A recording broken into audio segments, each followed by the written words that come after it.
Assalamualaikum warahmatullahi wabarakatuh.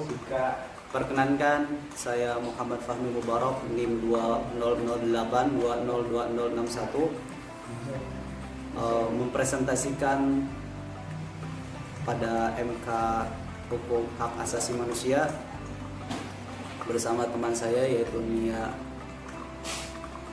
Baik, di sini saya akan mempresentasikan materi hak sipil dan politik menurut konsep HAM dalam Islam, dalam artian perempuan dan gender. Hak-hak yang dijamin dalam Kovenan Internasional tentang hak-hak sipil dan politik. Kovenan Internasional Hak-Hak Sipil dan Politik atau International Covenant on Civil and Political Rights, disingkat ICCPR, merupakan produk perang dingin. Ia merupakan hasil dari kompromi politik yang keras antara kekuatan negara blok sosialis melawan kekuatan negara blok kapitalis. Saat itu situasi politik dunia berada dalam perang dingin atau Cold War. Situasi ini mempengaruhi proses legislasi perjanjian internasional hak asasi manusia yang ketika itu sedang digarap Komisi Hak Asasi Manusia PBB. Hasilnya adalah pemisahan kategori hak-hak sipil dan politik dengan hak-hak dalam kategori ekonomi, sosial, dan budaya ke dalam dua kovenan atau perjanjian internasional yang tadinya diusahakan dapat diintegrasikan ke dalam suatu kovenan saja. Tapi realitas politik menghendaki lain. Kovenan yang satunya lagi itu adalah Kovenan Internasional Hak-Hak Ekonomi, Sosial, dan Budaya atau International Covenant of Economic, Social, and Cultural Rights, disingkat ICESCR. Kedua kovenan ini merupakan anak kembar yang dilahirkan di bawah situasi yang tidak begitu kondusif itu, yang telah membawa aplikasi tertentu dalam penegakan kedua kategori hak tersebut. Kedua, kedudukan perempuan dalam hukum Islam. Kedudukan seseorang baik perempuan maupun laki-laki tidak mungkin dapat dilaksanakan dengan baik kalau tidak jelas kedudukan orang yang bersangkutan dalam suatu pola kehidupan tertentu. Sebab kedudukan adalah tempat yang diduduki oleh seseorang dalam pola tertentu itu. Seseorang mungkin saja mempunyai berbagai kedudukan karena ia ikut serta dalam berbagai pola kehidupan masyarakat. Hal ini berarti bahwa kedudukan menunjuk pada tempat seseorang dalam kerangka masyarakat secara keseluruhan.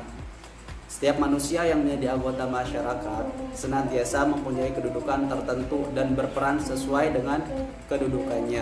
Kedudukan dan peran tidak mungkin dipisahkan, karena peran adalah aspek dinamis dari kedudukan. Tidak ada peran tanpa kedudukan, dan tidak ada kedudukan tanpa peranan yang memberikan hak dan kewajiban kepada orang yang bersangkutan. Untuk menentukan hak dan kewajiban seseorang perempuan atau seorang perempuan, terlebih dahulu harus dikaji kedudukannya. Hal ini pernah diingatkan oleh Muhammad Qutb, guru besar Universitas King Abdul Aziz, bahwa orang yang ingin memahami Islam dengan baik dan benar, ada beberapa hal yang harus diperhatikan. Ketiga, hak-hak perempuan menurut hukum Islam. Di sini saya akan menjelaskan diskriminasi pada perempuan.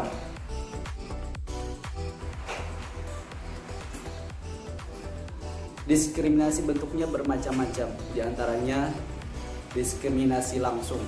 Terjadi jika seseorang diperlakukan berbeda secara terbuka dan langsung dalam suatu ketentuan atau aturan. Diskriminasi dalam bentuk ini dengan jelas menyingkirkan kaum perempuan. Misalnya syarat menakodai kapal adalah laki-laki. Perempuan jangan diberi tugas bagi bagian mesin karena tidak cocok dengan sifat mereka. Yang kedua, diskriminasi secara tidak langsung. Terjadi jika suatu peraturan atau kebijakan tidak membedakan antara laki-laki dan perempuan. Misalnya, untuk menjadi satpam pabrik Disyaratkan hanya bagi mereka yang memiliki tinggi badan 170 cm saja. Aturan ini dapat menyingkirkan perempuan atau hanya sedikit perempuan yang mendapatkan posisi itu. Ketiga, diskriminasi sistematik terjadi sebagai hasil ketidakadilan yang berakar dalam sejarah, adat, norma, atau struktur masyarakat yang mewariskan keadaan diskriminatif. Misalnya, contohnya, perempuan itu tugasnya hanyalah mengurusi rumah tangga, sehingga wanita tidak pantas kalau bekerja apalagi sampai malam hari. Lanjut, yang keempat yaitu hak atas penurunan nasib sendiri. Resolusi Majelis Umum PBB nomor 1514 pada tanggal 14 Desember 1960 Masehi yang berjudul Declaration of the Granting of Independence to Colonial Countries and People menyebutkan bahwa deklarasi ini diposisikan sebagai interpretasi dari Piagam PBB dan mengimplementasikan hak penentuan nasib sendiri sebagai dasar perjuangan kemerdekaan suatu bangsa hanya dalam konteks penjajahan atau kolonial, bukan untuk upaya separatisme. Selanjutnya, Resolusi Majelis Umum PBB nomor 2625 pada tanggal 24 Oktober 1970 Masehi tentang Declaration of Principle of International Law Concerning Friendly Relations and Cooperation among States in accordance with the character Declaration of Friendly Relation menyebutkan bahwa suatu bangsa yang berada di bawah dominasi asing atau kolonialisme mempunyai hak untuk menentukan nasib sendiri, seperti untuk mendapatkan status atas negara berdaulat atau status politik lain yang dengan bebas ditentang oleh mereka sendiri, serta mempunyai hak untuk menentukan nasib sendiri, baik internal self-determination maupun external self-determination, dengan mendapat hak atas pemerintahan sendiri ataupun berpisah dari negara yang rasis tersebut. Baik, presentasi saya cukup sampai di sini. Mungkin akan dilanjutkan dengan teman saya yaitu saudari Nia. Kepada ia kami persilahkan. Assalamualaikum warahmatullahi wabarakatuh. Assalamualaikum warahmatullahi wabarakatuh. Saya Nia Nurhayatul Maula akan membuka materi dari Muhammad Fahmi Mubarak. Larangan bagi perempuan yang keluar rumah tanpa mahram, perspektif HAM dan hukum Islam. Wanita secara harfiah disebut kaum perempuan. Secara psikis kodrati, wanita lebih lemah dari pria. Mereka memiliki perasaan lebih lembut dan halus. Wanita juga lebih banyak menggunakan pertimbangan emosi dan perasaan daripada akal pikirannya. Wanita memiliki ciri-ciri berbeda dengan laki-laki. Perbedaan secara anatomi dan fisiologis menyebabkan perbedaan pula pada pola tingkah laku wanita dan struktur aktivitas laki-laki. Muncul juga perbedaan isi dan bentuk dari tingkah lakunya. Karena perbedaan tersebut juga dalam kemampuan selektif terhadap kegiatan-kegiatan yang intensional, yang bertujuan dan terarah sesuai kodrati wanita. Bagi masyarakat Yunani, perempuan tak lebih dari sekedar komoditas yang dapat diperjualbelikan. Wanita bagi mereka tidak memiliki hak apapun, karena semua hak hanya dimiliki oleh kaum laki-laki. Sebagaimana masyarakat Yunani, masyarakat Romawi juga memiliki pandangan bahwa wanita adalah makhluk yang tidak berharga, tidak memiliki ruh, dan tidak memiliki hak apapun. Aurat perempuan, perspektif Islam dan kebebasan berekspresi, berpakaian minim.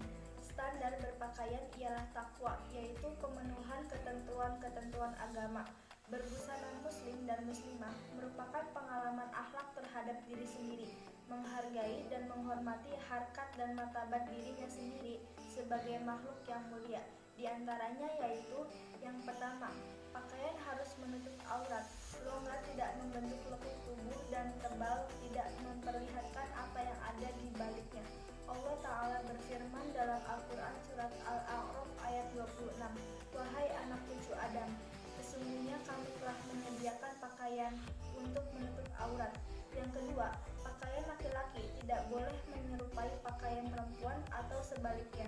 Imam Al-Bukhari meriwayatkan dalam kitab Shahihnya dari Ibnu Abbas radhiyallahu anhu, dia berkata, Rasulullah Shallallahu Alaihi Wasallam melaknat kaum pria yang menyerupai kaum wanita dan kaum wanita yang menyerupai kaum wanita. Hadis riwayat Al-Bukhari. Yang ketiga, pakaian tidak merupakan pakaian syuhrah atau untuk ketenaran. Imam Ibnu Majah meriwayatkan dalam kitab sunnahnya dari Ibnu Umar radhiyallahu anhu, ia berkata, Rasulullah Shallallahu Alaihi Wasallam telah bersabda, barang siapa yang mengenakan pakaian ketenaran di dunia, niscaya Allah akan mengenakan padanya pakaian kehinaan di hari kiamat. Hadis riwayat Ahmad, Abu Dawud, Al-Nasai, dan Ibnu Majah. Kebebasan berekspresi perspektif Barat. Yang pertama, sesungguhnya Eropa pada awal kebangkitannya mengalami hambatan yang sangat hebat. Hal tersebut dikarenakan terdapat kekuatan-kekuatan perang Islam yang sulit dikalahkan, terutama kerajaan Turki Utsmani. Maka satu-satunya jalan bagi mereka yaitu menembus itu semua dengan cara membuat aneka riset tentang bagaimana cara melakukan penaklukan laut juga berbagai benua agar mudah untuk mereka taklukkan. Yang kedua, dalam kesulitan itu muncullah pemikiran tentang penaklukan terhadap satu wilayah tertentu. Perhatian utama perjalanan ekspedisi ilmiah ini adalah perdagangan, dan khususnya bangsa Eropa bertujuan hendak menemukan sumber-sumber persediaan rempah-rempah, barang-barang mewah dan benda-benda lain yang harus sampai ke Eropa melalui negeri-negeri Islam Mediterania Timur. Peperangan yang diperlukan apabila terjadi perlawanan bersenjata atas para pedagang tersebut. Walaupun demikian, secara perlahan tapi pasti pedagang ini kemajuan semakin meningkat, maka keterlibatan politik menjadi makin lebih besar. Yang ketiga, dengan begitu dunia Islam semakin tersudut menghadapi tantangan utama selama abad ke-19. Perkembangan ekonomi negara-negara Eropa Barat memainkan peran yang semakin meningkat dalam peristiwa yang menentukan, baik dalam skala global termasuk juga dalam masyarakat Islam. Sejak akhir abad tersebut, tidak sedikit wilayah Islam berbeda di bawah kekuasaan Eropa, dan di antara negara Islam didominasi dunia Barat. Demikianlah untuk pertama kalinya terjadi dalam sejarah Islam, bahwa umat Islam dikalahkan dan berbeda di bawah pemerintahan Barat. Terima kasih yang sudah menyimak materi ini melalui video. Kami dari kelas SD semester 2 kelompok 6 yang beranggotakan saya sendiri, Nia Nihayatul Maula dengan NIM 2008202058, dan rekan saya Muhammad Fahmi Mubarok dengan NIM 2008202061. Sekian pemaparan materi dari kelompok kami, kurang lebihnya mohon maaf. Wassalamualaikum warahmatullahi wabarakatuh.